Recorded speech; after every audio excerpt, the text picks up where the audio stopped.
maka dia ni bukanlah ulama. Bukanlah di kalangan ulama, tapi di kalangan orang yang ada ilmu pengetahuan sahaja. Allah Subhanahu wa taala berfirman, a'udzu billahi minasy syaithanir rajim. Innal ladzina yaktumuna ma anzalna minal bayyinati wal huda min ba'di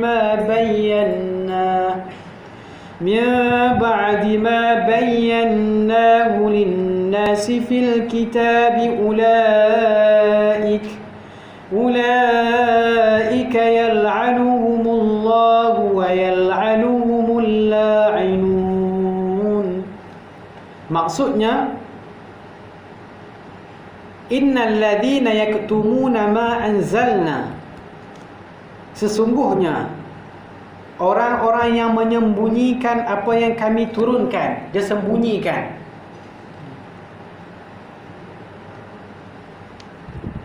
Apa yang telah kami turunkan, minal bayyinati wal huda, dari keterangan dan petunjuk hidayah. Keterangan iaitu daripada Al-Quran, daripada peterangan dan petunjuk hidayah Allah, menyembunyikan ilmu pengetahuan itu daripada Al-Quran dan As-Sunnah, sesudah kami menerangkannya kepada manusia di dalam kitab suci Al-Quran. Setelah kami menerangkannya, menceritakannya kepada manusia di dalam kitab suci, maka mereka itu dilaknat oleh Allah. Ulaika yal'anuhumullah wa yal'anuhumul la'inun, iaitu mereka dilaknat oleh Allah. Bukan saja dilaknat oleh Allah, malah dilaknat oleh sekalian makhluk muka bumi ini. Kan? Ikan-ikan, tumbuh-tumbuhan pun melaknat mereka, sebabkan mereka menyembunyikan ilmu itu. Rasulullah itu salah satu sifatnya adalah tabligh. Tujuannya adalah tabligh, menyampaikan. Sekiranya Rasulullah tidak menyampaikan ilmu wahyu yang Allah turunkan kepadanya, macam mana kita nak dapat hidayah sampai kepada para sahabat, kepada tabi'in sampai kepada kita? Sekiranya ia tidak disebarkan, dia tidak akan sampai. Sebagaimana air sungai itu mengalir terus, ya, mengalir daripada hulu ke hilir, mengalir, kan? Tidak siapa yang boleh menghalangnya. Macam itulah ilmu itu kena mengalir. Dia tidak boleh ada di satu tempat sahaja. Sekiranya satu tempat, maka ia akan jadi macam air yang bertakung itu. Ibnu Mas'ud radhiyallahu anhu berkata, sahabat Rasulullah sallallahu alaihi wasallam, tidaklah dua orang muslim yang bertelagah, berkelahi dan saling melaknat satu dengan yang lain, berkelahi melaknat salah satu yang lain, melainkan Allah akan kembalikan laknat tersebut kepada Yahudi dan Nasrani. Dua orang muslim ni bila bergaduh, bertelagak, lepas tu kata lah, laknat kamu lah, macam-macam lah, maki lah, kita macam-macam kata lah, kan, maki ikut dah lah. Lepas tu maki itu dikembalikan kepada Yahudi dan Nasrani, dapat kepada Yahudi dan Nasrani pula, tak ada kena mengena pun. Dia bukan bergaduh pun Yahudi dan Nasrani ni. Sebab apa dapat laknat tu kepada Yahudi dan Nasrani? Kerana dua golongan inilah yang telah menyembunyikan kebenaran kerasulan Nabi Muhammad sallallahu alaihi wasallam. Kerana golongan Yahudi dan Nasrani ini dah tahu bahawa di akhir zaman nanti, bahawa akan turun seorang Rasul, seorang Nabi yang bernama Ismuhu Ahmad. Mereka tahu bahawa akan turunnya seorang Nabi, tapi mereka tidak menceritakan, mengkhabarkan kepada orang ramai. Simpan saja. Mereka menceritakan kepada kaum mereka sahaja, tidak cerita kepada kaum yang lain daripada Yahudi. Padahal orang Yahudi itu dah mengenal Nabi Muhammad itu, ya'rifunahu kama ya'rifuna abna'ahum. Dia kenal Nabi Muhammad itu sebagaimana dia kenal anak dia sendiri. Kenal sungguh lah. Kita kenal anak dia ni, panggil dia macam ni, dia suka macam ni, dia suka makan macam ni, jalan dia macam ni, kan? Macam suka, dia tahu macam tu. Tapi dia tidak menceritakan, menyembunyikan ilmu tersebut yang terkandung di dalam kitab-kitab mereka, terkandung di dalam kitab Taurat, kitab Injil, tapi mereka tidak menceritakan.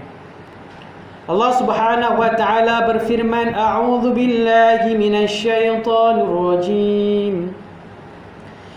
Wa idz akhadha Allahu mitsaqal ladzina utul kitaba latubayyinunnahu lin-nasi wa la taktumunahu fanabadhuhu wara'a zuhurihim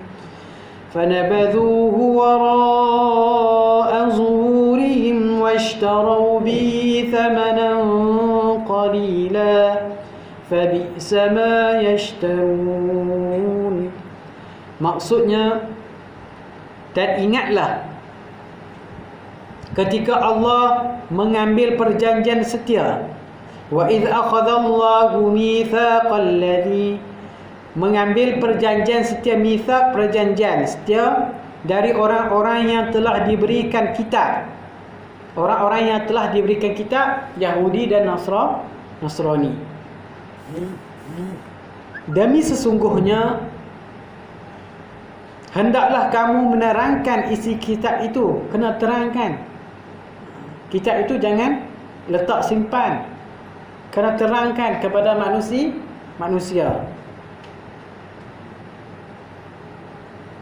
Dan jangan sesekali wala taktumunahu, dan jangan sesekali kamu menyembunyikannya, menyembunyikan isi kitab itu, kitab Taurat, kitab Injil. Kena terangkan kepada manusia. Sekiranya dia tidak menerangkan, orang tidak akan tahu.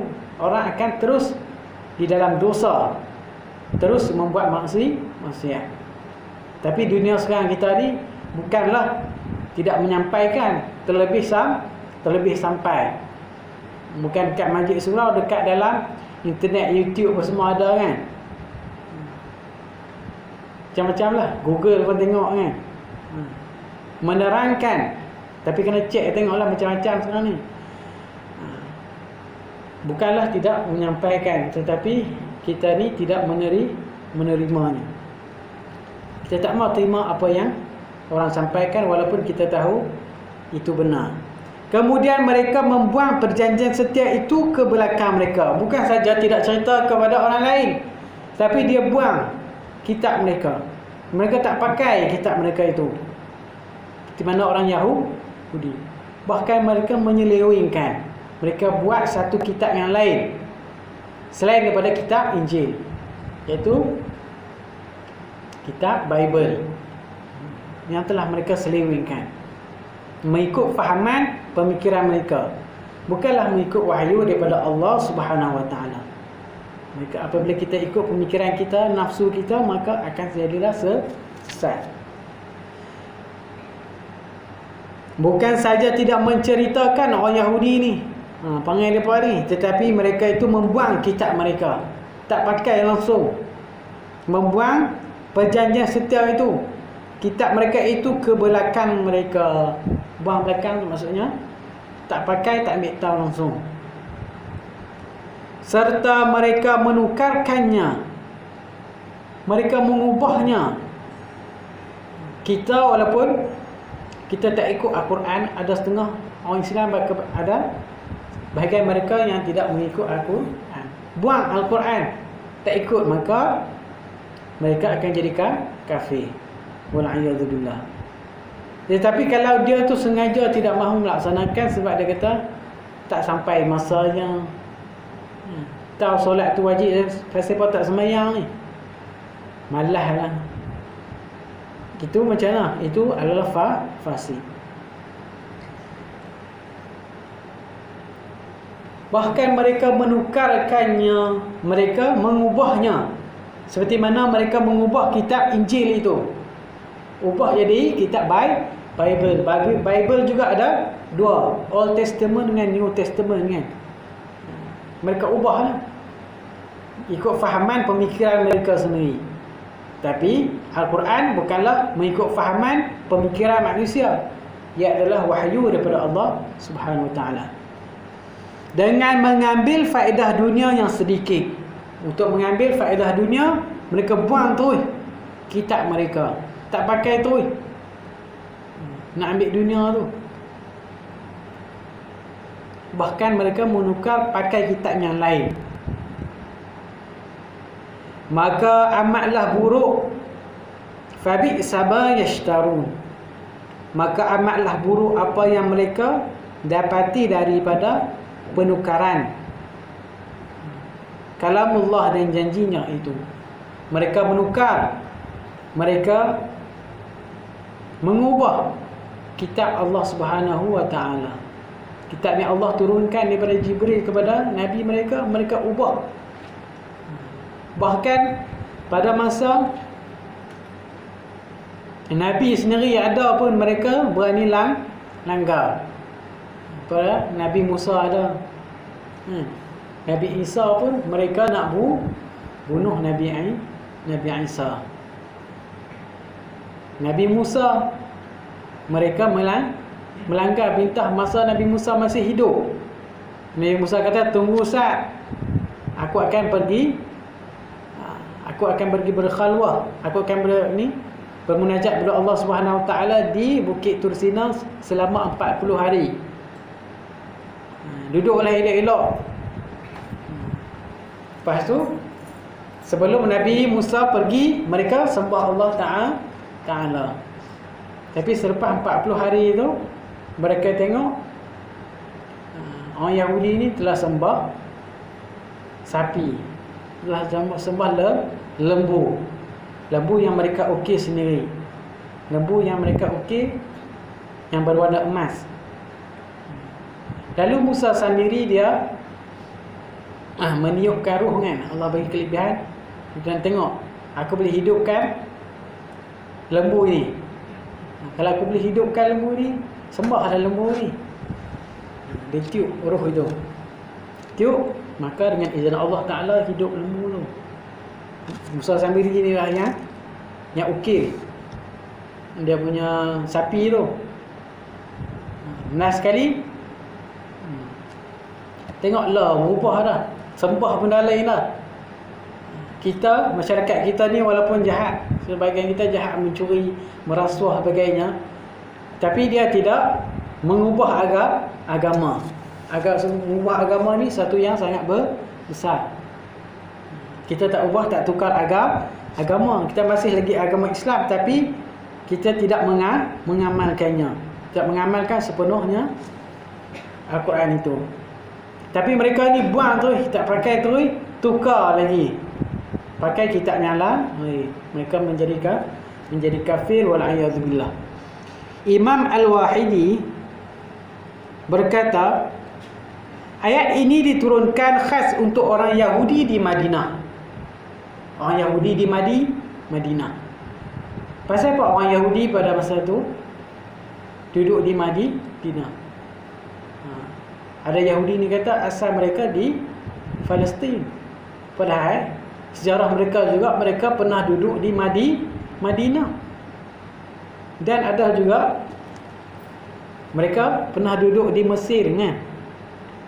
Tapi kenapa mereka tidak tutup daripada Madinah, Arab Saudi itu, ataupun tutup daripada Mesir? Kalaulah mereka kata mereka pernah duduk di negara tersebut, tapi dia minta di Palestin juga. Orang Yahudi dia pakat mai ke Madinah pada masa itu sebab mereka tahu kata Nabi akan muncul di Madinah, di tanah suci itu. Mereka tahu akan datang Nabi ni di sekian-sekian tempat. Sebab itulah mereka pakat pergi ke Madinah. Khas untuk orang Yahudi di Madinah ni, Allah Subhanahu Wa Taala telah mengambil perjanjian kepada di dalam Taurat. Di dalam Taurat ada dah menceritakan tentang kedatangan Rasul, kedatangan Nabi Muhammad sallallahu alaihi wasallam, agar mereka menjelaskan kedudukan Nabi Muhammad sallallahu alaihi wasallam dari segi kerasulannya dan kebangkitannya, bi'atsati Rasulillah, kebangkitannya Rasulullah sallallahu alaihi wasallam, tetapi mereka telah menyembunyikannya. Yaktumunahu, mereka menyembunyikan, tak menceritakan, maka orang lain tidak tahu. Tapi mereka menyangka bahawa Nabi itu akan turun akan muncul daripada golongan Yahudi juga, kerana kebanyakan Nabi dan Rasul adalah dari golongan Yahudi. Kebanyakan Nabi dan Rasul daripada golongan Bani Israel. Tapi hanya ada berapa, boleh hilang 2-3 sahaja daripada Arab, golongan yang bukan Yahudi. Tapi kebanyakannya adalah golongan Bani Israel, golongan mereka. Mereka tidak boleh menerima Nabi Muhammad disebabkan Nabi Muhammad itu bukanlah orang Yahudi, bukan keturunan mereka. Kita bukanlah tengok kepada bangsa itu, bangsa kita ke, keturunan kita ke apa semua, tapi kita tengok kepada atqakum, orang yang paling bertakwa. Inna akramakum 'indallahi atqakum. Sesungguhnya yang paling mulia di sisi kamu adalah orang yang paling bertakwa.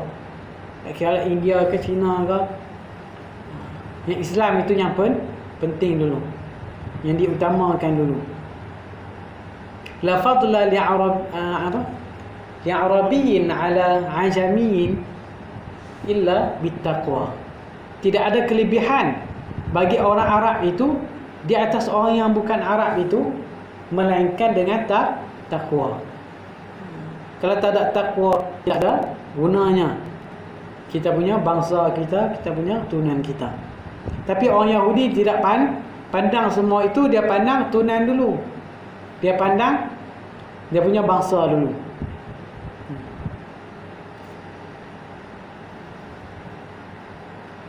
Agar mereka menjelaskan kedudukan Nabi Muhammad sallallahu alaihi wasallam dari segi kerasulannya dan kebangkitannya, tetapi mereka telah menyembunyikannya, merahsiakannya, menyembunyikannya kepada kaum mereka sahaja. Demikianlah yang dimaksudkan dengan ayat, hendaklah kamu menerangkan isi kitab itu kepada umat manusia. Kena terangkan kepada umat manusia.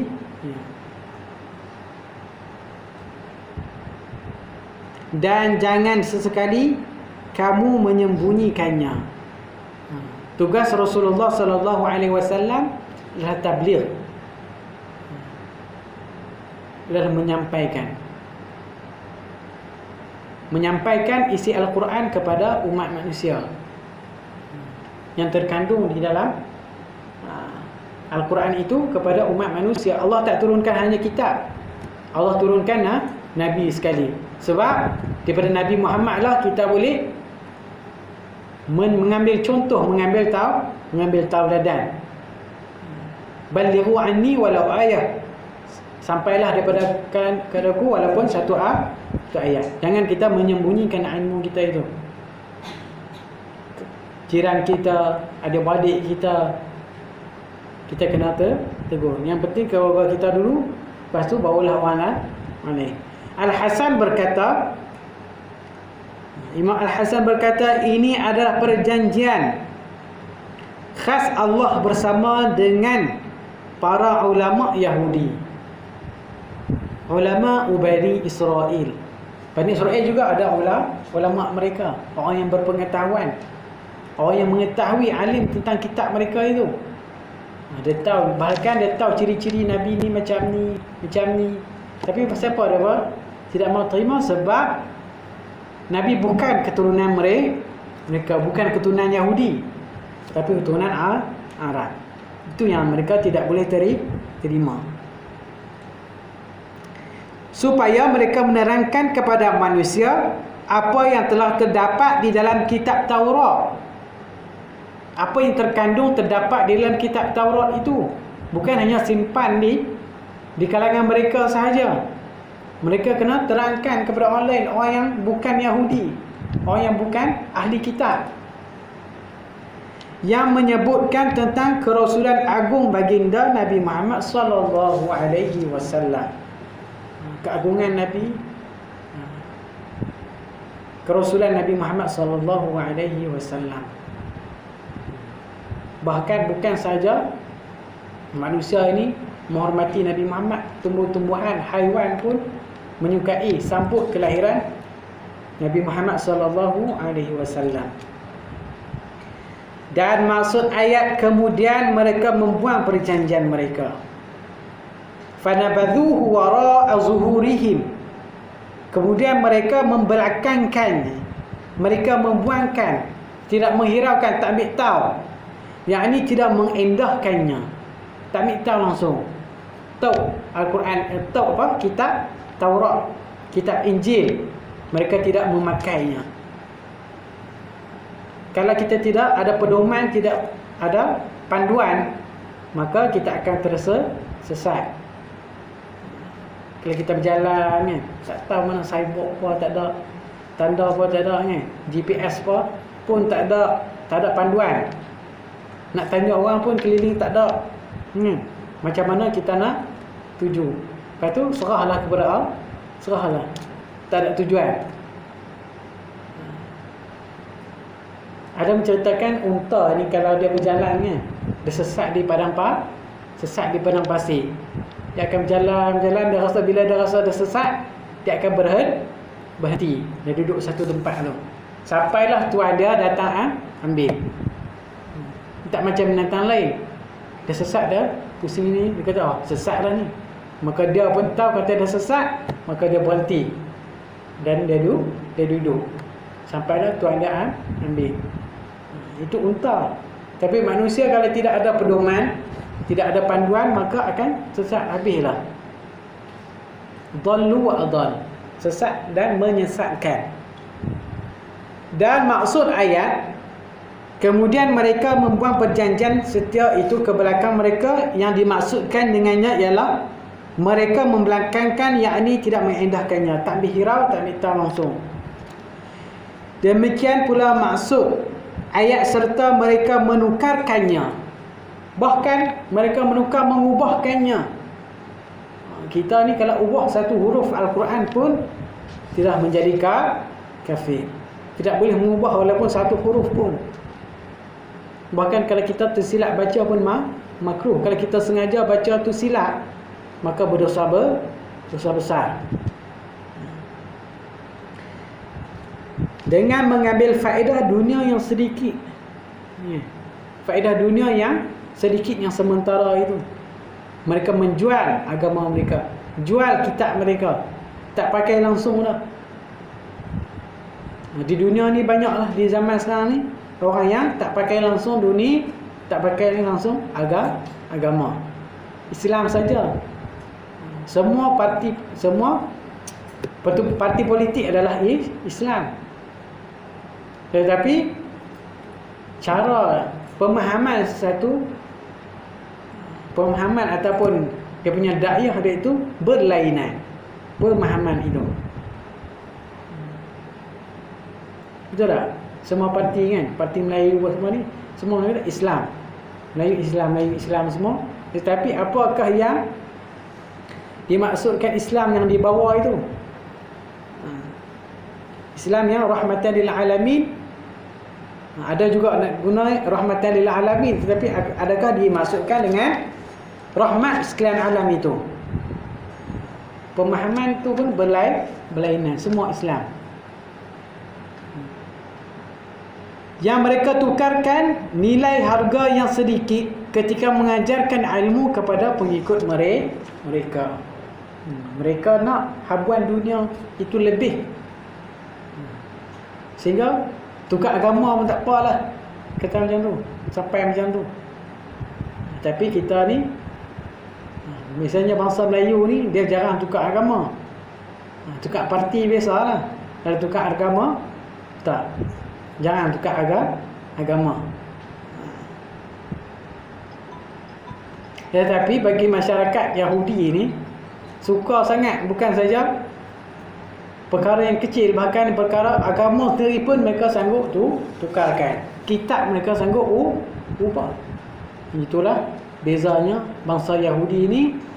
Mereka bangsa yang dilaknat oleh Allah Subhanahu Wa Taala. Melainkan kalau Yahudi ini bertaubatlah.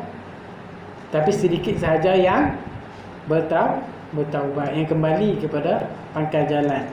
Demikian lagi maksud ayat. Maka amatlah buruknya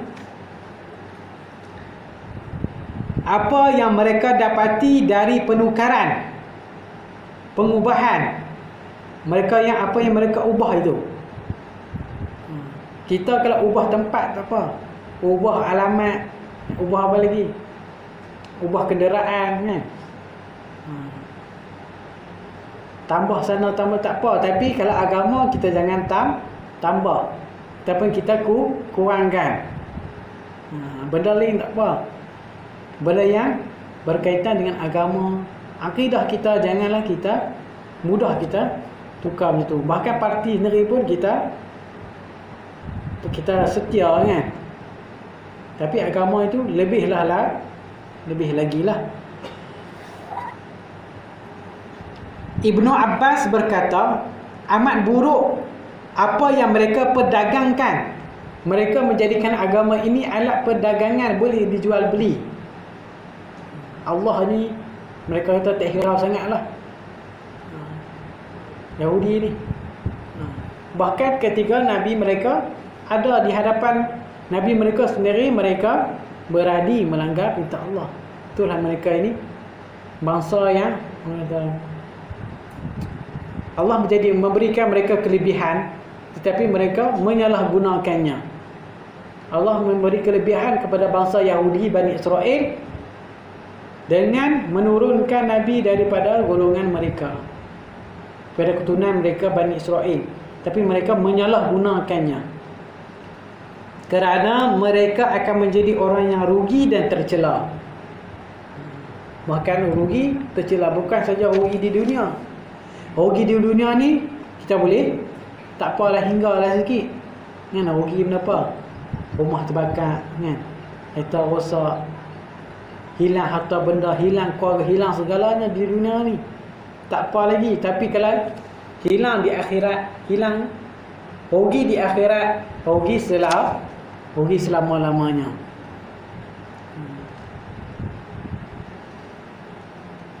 Tetapi mereka memilih keuntungan yang sementara, dan mereka meninggalkan keuntungan yang selama-lamanya.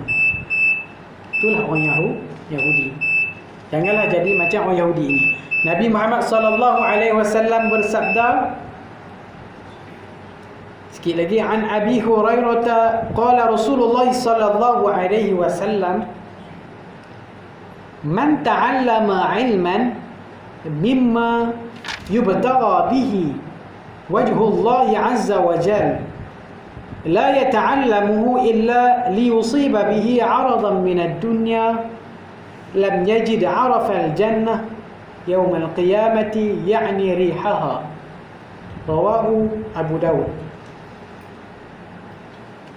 Maksudnya, barang siapa yang mempelajari ilmu yang seharusnya digunakan, man ta'allama ilman mimma yubtagha bihi wajhullah, yang digunakan untuk mendapat keredaan Allah, untuk mencari keredaan Allah, tetapi di sebaliknya dia mempelajarinya untuk mendapat habuan dunia, untuk mendapatkan habuan dunia, pangkat darjat dan sebagainya yang sementara, maka dia tidak akan mencium bau syurga. Dia tidak dapat mencium bau syurga. Bahkan bau syurga itu kita dapat ciumnya dalam 500 tahun perjalanan. 5 tahun 100 tahun perjalanan ini ada kata perjalanan dengan menunggang kuda. Ada yang kata berjalan kaki. 500 tahun lamanya. Berjalan.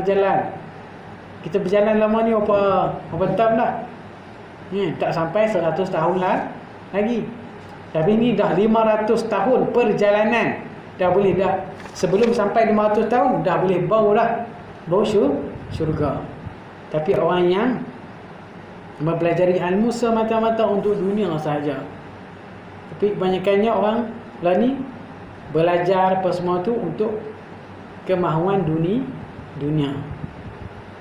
Dunia tu yang penting dulu kan. Yang kedua baru akhirat dia kata. Fahaman macam tu. Jadi kita kena ubah. Niat kerana Allah, keredaan Allah dulu. Yang kedua baru dunia dia akan datang insya-Allah. Itulah kalau niat kita yang utama itu yang penting itu. Niat untuk mendapatkan keredaan Allah Subhanahu wa taala. Wallahu subhanahu wa taala a'lam. Subhanakallah wa bihamdika asyhadu an la ilaha illa anta astaghfiruka wa atubu ilaik. أعوذ بالله من الشيطان الرجيم. بسم الله الرحمن الرحيم. الحمد لله رب العالمين. الصلاة والسلام على أشرف الأنبياء والمرسلين وعلى آله وصحبه أجمعين. اللهم انفعنا بما علمتنا وعلمنا وانفعنا زدنا عن رحمتك. الحمد لله رب العالمين.